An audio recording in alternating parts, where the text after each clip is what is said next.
Iya. Harus deal hari ini. Iya. Kapan kumpul namanya? Maksudnya hari ini, harusnya kan Kamis. Kita meminta undangan waktu. Pemeran utamanya belum datang gitu. Iya.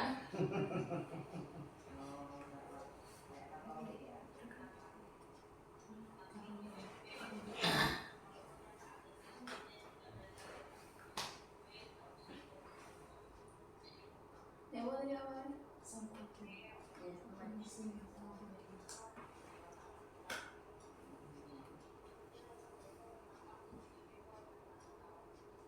Selamat pagi Pak. Selamat pagi.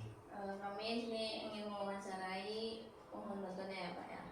Ya, silakan. Siapa nama Anda? Ya, pertama-tama dulu saya mengucapkan banyak terima kasih atas kedatangan anak-anak kami dari SMA Negeri 2 Sidoarjo yang sudah berkenan datang ke sini, ke rumah ini. Ya, saya memperkenalkan diri saya, nama saya Johnson Sinuraya. Usia Anda? Usia 58 tahun.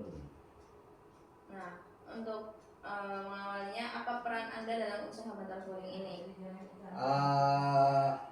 Peran saya dalam usaha bantal guling ini bisa dikatakan keseluruhan, mulai dari pembelian bahan baku, penentuan motif-motif, terus pemasaran, ya hampir 80% lah saya yang mengelola usaha ini. Sejak kapan usaha bantal guling ini berdiri? Kira-kira sejak tahun 2000-an lah, 2001 gitu. Di mana lokasi usaha Anda beroperasi? Di lokasinya di Taman Pinang Indah, F5, nomor 10 Sidoarjo. Terus apa motivasi atau alasan utama Anda memulai usaha bantal guling ini? Alasan utama sebenarnya saya kan sebelum bergerak di bidang bantal dan guling ini, saya sudah bergerak di bidang furnitur. Furnitur itu salah satunya spring bed. Jadi waktu itu saya bekerja sama orang, ikut orang bekerja memasarkan spring bed. Jadi setelah saya resign dari itu, kan sudah punya langganan. Kan waktu itu spring bed itu dimasukkan ke toko-toko mebel se-Jawa Timur. Jadi setelah resign dari sana, saya sudah punya banyak langganan. Jadi saya tinggal mengikuti kebutuhan-kebutuhan toko itu untuk memasukkan bantal dan guling gitu loh. Ya, paham.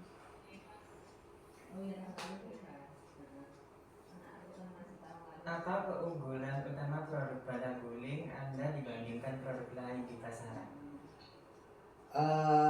Secara kualitas ya,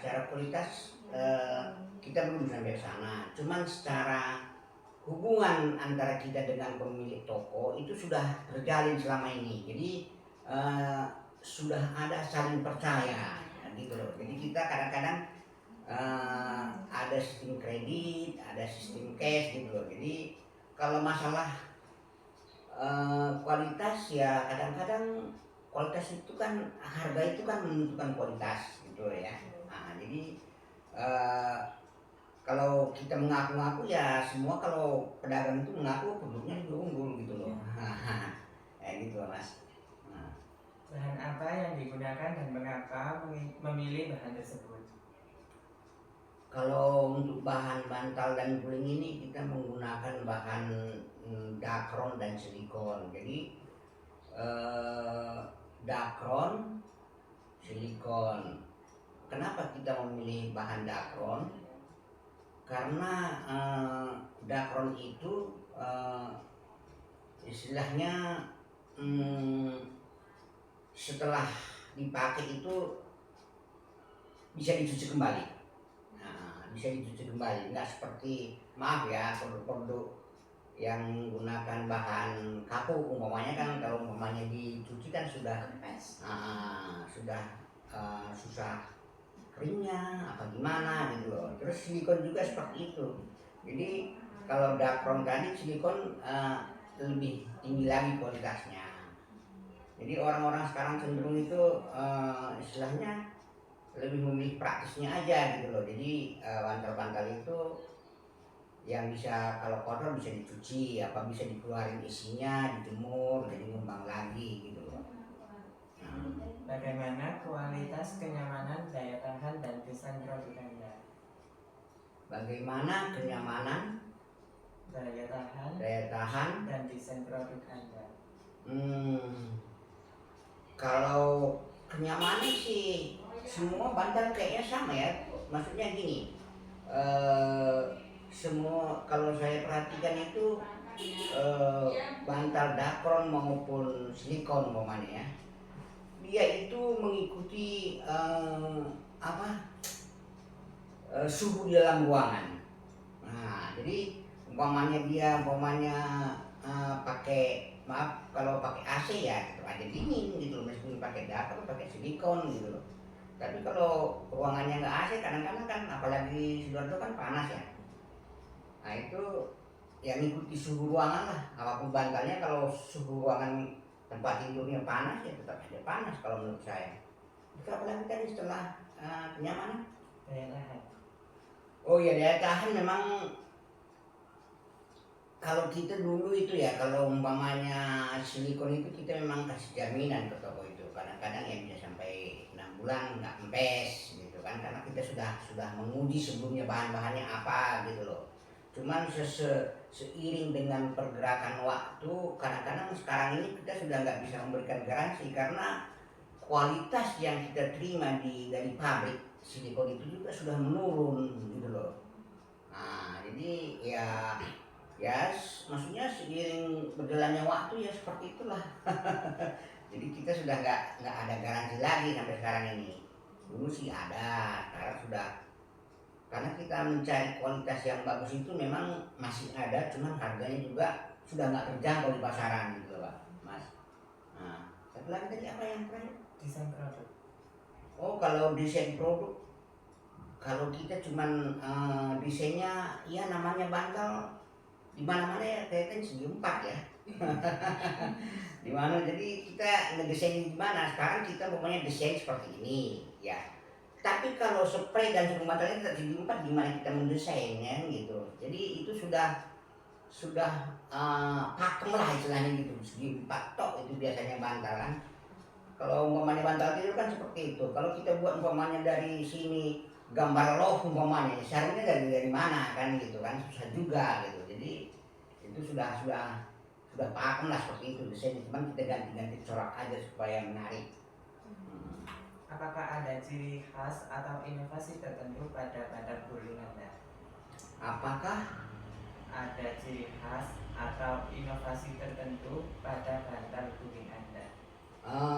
ciri khasnya kita sih ada, cuman maksudnya ciri khasnya kita itu, kita di kain untuk buat bantal itu kita sablon merek kita. Nah gitu loh. Jadi nggak polos. Ada yang polos, ada yang motif, cuman ada juga yang disablon. Nah itulah ciri khas kita. Jadi orang kalau umpamanya plastiknya juga dibuang, merek kita masih ada gitu loh. Bagaimana tanggapan pelanggan terhadap produk Anda sejauh ini? Kita kan istilahnya banyak kirim keluar kota ya, ke kabupaten-kabupaten di Jawa Timur ini ya. Jadi kita sudah sekitar 25 tahunan lah bergerak di bidang itu. Jadi yang penting itu saya pikir ini menjalin hubungan baik ya. Jadi menjalin hubungan baik, terus menjaga kualitas produk kita supaya orang nggak kecewa. Jadi kita masih ada hubungan terus sama pelanggan-pelanggan lama itu, masih ada terus gitu. Apa yang membuat pelanggan ingin membeli ulang produk Anda? Seperti yang barusan saya kasih tahu. Jadi kita kayaknya ke sana itu bukan sekedar beli jual aja gitu. Kita kadang-kadang silaturahmi gimana, ngobrol-ngobrol, jadi suka apa mendekatkan diri lah sama-sama yang luar kota. Nah itu yang membuat kenyamanan orang itu membeli produk kita, karena dia sudah merasa terjamin produk kita itu seperti yang dia harapkan gitu loh. Nah, Apa tantangan terbesar dalam memproduksi bantal guling? tantangan terbesar sekarang itu kayaknya masalah ekonomi ya, karena ekonomi kita mandek gini ya, jadi kadang-kadang orang seperti bantal guling ini kan bisa dikatakan kebutuhan orang yang nomor berapa puluh gitu loh. Nah, kalau sembako kan udah kelihatan 9 bahan pokok. Ini kalau bantal guling seperti apa ya, kalau memangnya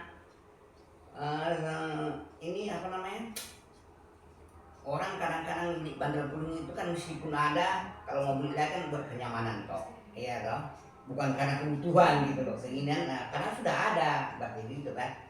Nah gitu loh, Mbak. Apakah ada keterbatasan modal, peralatan, atau sumber daya manusia dalam usaha ini? Sebenarnya gimana ya, kalau dibilang keterbatasan sih banyak keterbatasan kita. Cuman kalau kita mendatangkan investor, pemodal gitu ya, pemodal kita datangkan, kita buat mesin, kita tingkatkan lah ya istilahnya kan, jadi nambah karyawan. Sekarang umpamanya kita produk umpamanya 1000 bantal lah per hari gitu kan, kita buang kemana gitu loh Mbak. Yang nyerap itu siapa gitu, karena kita itu kan bukan kebutuhan pokok gitu loh, nggak perlu setiap orang ini gitu loh. Nah terus kompetitornya juga akan banyak. Sekarang kalau kita umpamanya kirim ke luar kota gitu loh, sementara di luar kota juga sudah banyak yang membuat, karena ini kan memang pembuatan bukan yang agak sulit gitu loh, kan industri gitu kan, siapa aja sih kalau mau bisa membuat, cuman ini itu kepercayaan orang aja gitu Mbak. Bagaimana kualitas produksi Anda dibandingkan dengan merek besar? Kalau sebenarnya merek besar itu ya yang sudah masuk ke mall-mall umpamanya kan, nah itu memang kalau kita juga pernah sering lihat bahannya apa kok bisa dia semahal ini gitu loh. Nah kita sudah mensurvei, karena kita sudah lama kan, jadi kita survei, kita ke mall-mall kadang-kadang lihat orang kok harganya segini, kok barangku cuma murah segini. Nah gitu loh, jadi kualitas sebenarnya bahannya kan sama ya kan, cuman model pemasarannya aja yang berbeda gitu kan. Jadi Surabaya ini memang bahannya itu aja, pabriknya kita udah tahu yang ini bahannya ini dari sini gitu. Cuma kadang-kadang orang buat kemasannya seperti apa gitu loh, kadang-kadang dia seperti kotak bantal kan, cuman ya pada umumnya kan segi empat semua ya. Nah jadi kalau pada dasarnya itu kualitasnya sih sama-sama aja, cuman kadang-kadang orang ngurangin beratnya, ngecilin bungkusnya, jadi kelihatan gemuk gitu. Itu aja sih ya, seputar itu aja lah permainannya kalau bantal. Apakah ada kendala dalam distribusi atau pemasaran produk? Itu sudah jelas, distribusi dan pemasaran produk udah pasti jelas, karena kita seperti yang saya katakan tadi ya, kalau kita umpamanya kirim ke dulu kan saya seluruh sebagian besar provinsi Jawa Timur ini, kabupaten-kabupaten saya masukin ya kan. Tapi dengan kondisi ekonomi yang lemah seperti sekarang ini ya, kita distribusinya sudah agak kewalahan. Maksudnya kewalahan begini, umpamanya kita kirim ke Kediri umpamanya gitu. Kediri harus dengan nilai jual sekian baru bisa nutupin ongkos uang tol, uang transport, uang makan gitu. Jadi kalau sekarang itu, kalau umpamanya saya bawa kendaraannya, kalau isi kendaraan itu 400 bantal gitu loh, padahal ke Kediri cuma bawa 100, itu sudah nggak nutut gitu loh, nggak nutut untuk biaya operasional kendaraannya kan seperti itu. Jadi ya kita cari alternatif untuk pengiriman ke Kediri itu jangan kita bawa sendiri, tapi kita pakai ekspedisi. Tapi kelemahannya ada juga, karena kita pakai ekspedisi, kita nggak ada komunikasi dengan yang punya toko gitu loh. Jadi kurang familiar gitu istilahnya kan, kurang nggak ada keakraban. Nah jadi seakan-akan kirim uang masuk, ya udah gitu aja terputus gitu kan kita. Kalau umpamanya kita ketemu sama orangnya kan lebih enak, ya kan? Nah, gitu loh kendalanya sekarang ini. Karena kondisi ekonomi juga sih, seperti yang saya katakan tadi. Nah, kalau dulu nggak seperti itu. Kalau kita ke Kediri, kita mampir Mojokerto, kita mampir Jombang, kita mampir Kertosono, kita bawa 400 bisa habis. Tapi kalau umpamanya orang Kediri cuma pesan 100, kita bawa 400 dari sini. Mojokerto, Jombang, Kertosono belum tentu ada yang ngambil. Nah, gitu. Sudah kita berapa kali coba seperti ini, cuman masih ada, bukan dia jual produk yang lain, cuman barangnya memang macet. Nah seperti itu loh Mbak. Bagian mana dari usaha ini yang masih perlu banyak perbaikan? Banyak perbaikan sih sebenarnya begini loh, kalau ada permintaan itu pasti kita perbaiki gitu loh Mbak. Kalau permintaan pun nggak ada, apa yang kita perbaiki gitu. Nah, seperti itu, nggak ada permintaan. Mulai dari ya COVID kemarin sudah jauh sekali omsetnya menurun gitu. Apakah Anda pernah menerima keluhan dari pelanggan? Jika iya, apa bentuknya dan bagaimana menanganinya? Dari keluhan pelanggan sih mesti ada, yang mana ada produk yang sempurna kan seperti itu toh. Nggak ada itu, kalau dia bilang nggak ada percuma, nggak percaya, ya pasti ada. Kalau keluhan pelanggan itu pasti ada. Kadang-kadang dia bilang, kadang-kadang kita dalam produksi itu kan nggak mesti stabil, apalagi buat tantangan toh, ya kan. Nah jadi kalau buat tantangan itu kadang-kadang pantar itu yang sebelah kanan kurang isi, maksudnya beratnya sama sih, cuman di sini kurang tertoto gitu loh, agak kempes. Jadi waktu dikembangkan itu dia udah kelihatan gitu. Nah, kadang-kadang ya jahitannya lepas, itu mesti ada. Nah, kan kadang-kadang kita kan nggak punya kisi ya, kualitas kontrolnya kan nggak ada. Jadi kadang-kadang setelah sampai di toko baru tahu ya. Tapi dengan masukan seperti itu tetap kita ganti, kita garansi barang kita gitu loh. Jangankan untuk barang rusak, barang yang nggak laku pun suruh diganti, kita ganti. Kita suruh menjaga supaya ada kelanjutan hubungan itu gitu loh Mbak. Bagaimana tren permintaan pasar untuk bantal guling saat ini? Tren permintaan bantal dan guling ya kayaknya sih sudah dibilang tadi ya. Enggak apa namanya? Ada beberapa toko yang trennya seperti begini, dia minta barang yang eksklusif, mulai dari isi, kemasan, isi, sarung, kemasan, boleh yang eksklusif katanya gitu kan. Nah, sementara barang-barang seperti itu bahan bakunya nggak stabil harga, maksudnya nggak stabil harga. Kita pernah menghubungi beberapa pabrik yang kualitas bahannya bagus. Kalau kualitas super itu dia ngikutin dolar harganya. Nah itu. Jadi kalau dolar 16.000, umpamanya dia 1 kilonya $3, 3 kilo kali 16.000, nah kan sudah harganya kan sudah nggak bisa dipasarkan gitu loh. Memang ada yang beli, cuman kan orang-orang tertentu. Nah, cuman kalau orang-orang tertentu yang beli kan kita jadi apa namanya, kerjanya cuma sedikit gitu loh Mbak. Nggak ada kuantiti yang banyak. Kalau harga-harga semakin mahal kan semakin tertentu orang belinya. Apakah ada peluang untuk menjangkau segmen pasar baru seperti kayak hotel, terus rumah sakit, terus Oh iya, kalau yang itu memang selama ini kita pernah beberapa kali ngisi juga, cuman itu sudah ada pos-posnya, pos-pos pengisian itu sudah ada gitu loh. Maksudnya pos-pos pengisian itu sudah ada yang mengcover. Jadi umpamanya kayak hotel gitu, kadang-kadang sama dekornya orang itu, sama dekor hotel itu dia yang membuat jenis bantalnya seperti apa, ukurannya berapa gitu loh.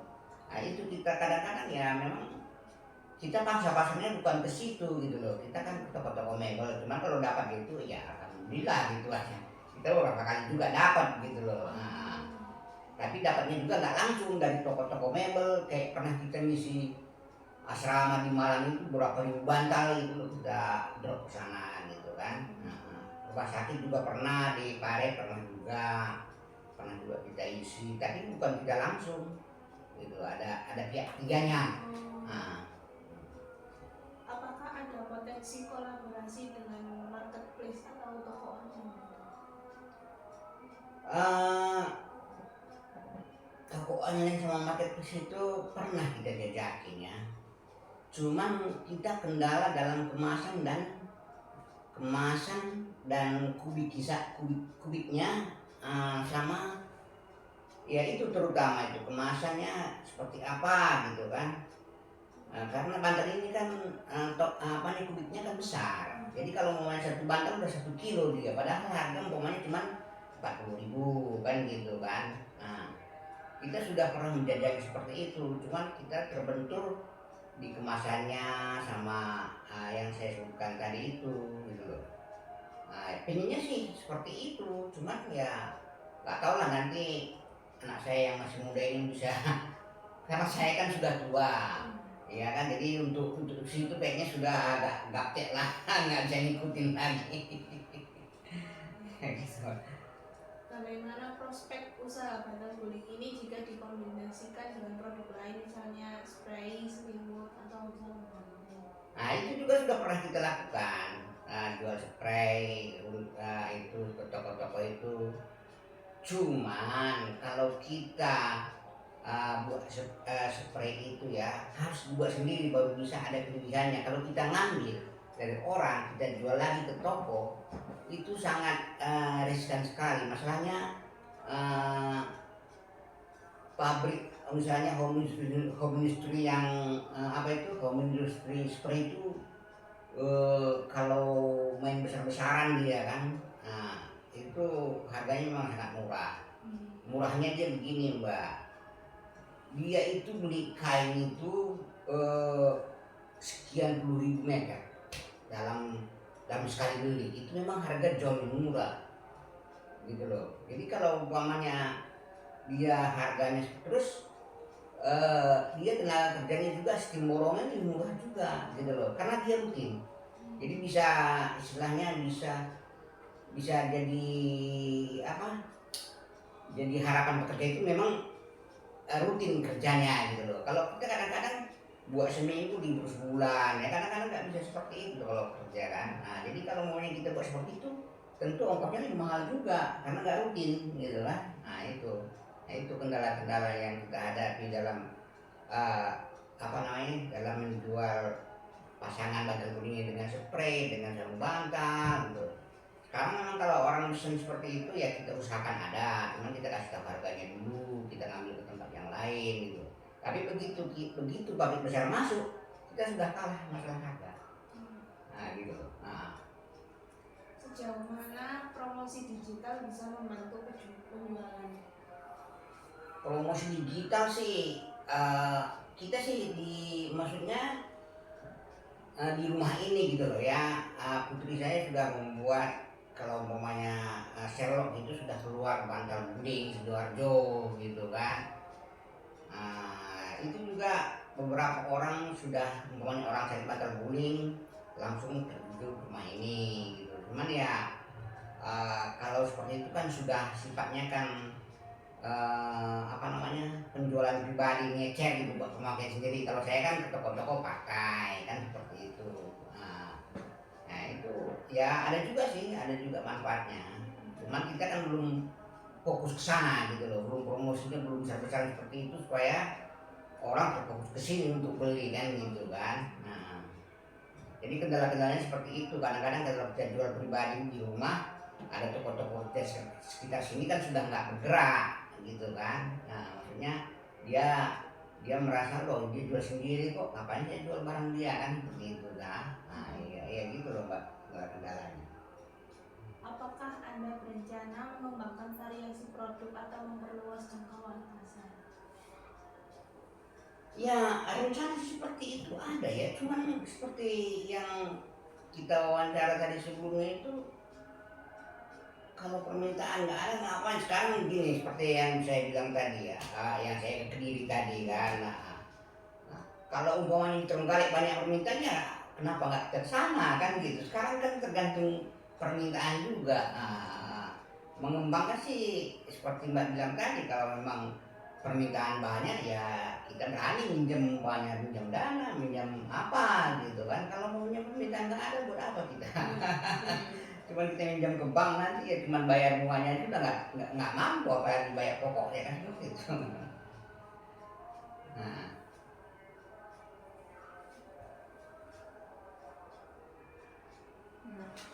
Siapa saja pesaing utama dalam industri bantal guling, baik lokal maupun produk impor? ya kalau kita impor dulu sih banyak dari Cina ya, kelihatan dari di mall-mall itu kan kelihatannya dari Cina. Kalau dari lokal ya semua, maksudnya semua saya perhatikan sekarang setiap kabupaten sudah ada yang buat bantal, cuman kualitasnya kita nggak tahu. Nah, terus kepercayaan orang sama dia nggak tahu. Tapi kalau umpamanya lokal-lokal kayak kabupaten ada, umpamanya orang kabupaten itu percaya, kita sudah nggak bisa jalan loh. Ngapain lagi dia bayar beli ke Sidoarjo umpamanya seperti itu kan.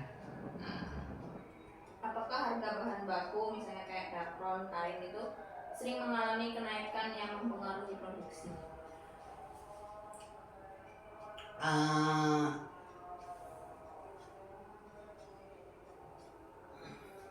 kalau terutama itu kalau dakron itu ya, yang sering mempengaruhi produksi. Maksudnya begini, kalau dakron itu umpamanya selama ini umpamanya harganya taruhlah 30.000 per kilo gitu loh. Nah, kalau dia naik 1.000 rupiah aja udah 31.000 ya. Nah sementara kalau kita pakai bahan itu untuk bantal aja umpamanya 9 on itu udah 900 rupiah kenaikannya, baru satu macam ya loh. Nah, kain juga seperti itu.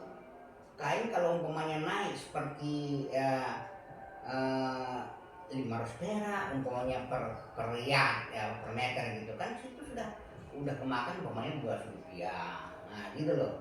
Nah sekarang umpamanya tenaga kerja naik berapa gitu, itu sudah sedikit-sedikit, cuman kalau dihitung-hitung sudah banyak gitu loh. Nah ya seperti itu.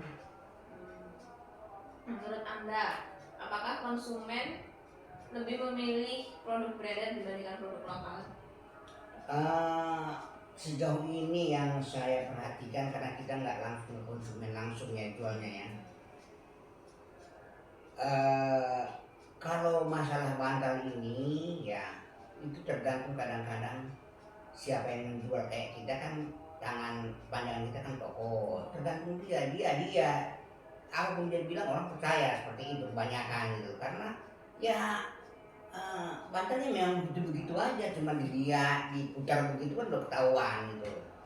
Nah kalau umpamanya bantal itu diputar begini nggak balik berarti jelek gitu. Kalau umpamanya diputar begini kayak diperas gitu loh ya. Itu kalau umpamanya dilepas begini masih balik utuh berarti bagus, itu aja. Itu aja kuncinya kalau bantal ini. Sebagaimana Anda menghadapi persaingan harga yang ketat di marketplace? Bagaimana Anda menghadapi persaingan harga di marketplace? Waduh, itu yang susah kita. Marketplace memang juga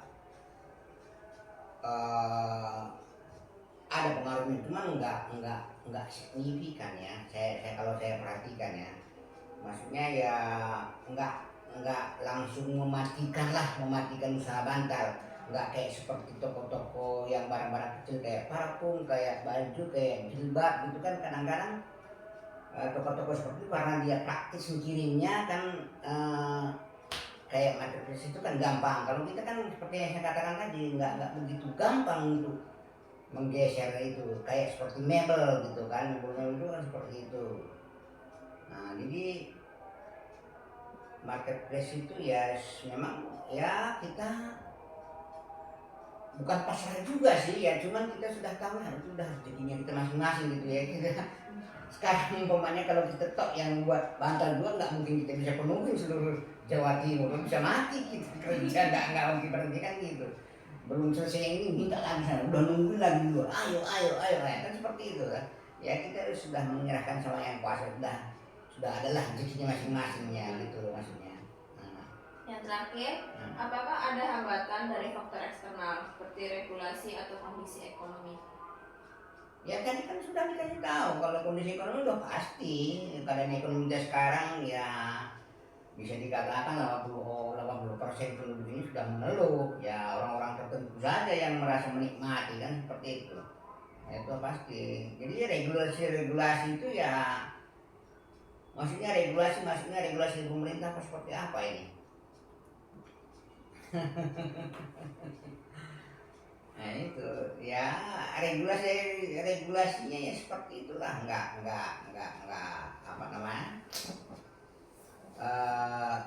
ya kita ini kan istilahnya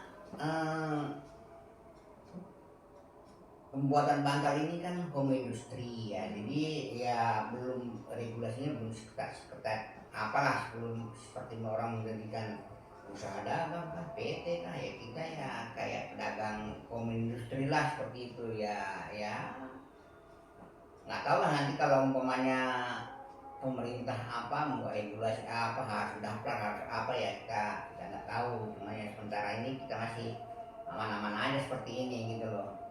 Yang penting kan produk kita kan nggak membahayakan orang, kecuali kalau umpamanya makanan apa keracunan kan seperti itu kan. Nah kalau ini kan memang produk-produk yang nggak membahayakan kesehatan orang gitu. Baik, terima kasih ya Pak atas waktunya, Ya. atas wawancaranya ini. Semoga usahanya untuk selanjutnya bisa lebih berkembang lagi. Amin. Terima kasih atas kunjungan kalian anak SMA Negeri 2 Sidoarjo, rajin belajar, sukses selalu ya. Oke. Ya. Udah ulang dulu, mana tahu nggak kerekam. Ya ampun lama ya.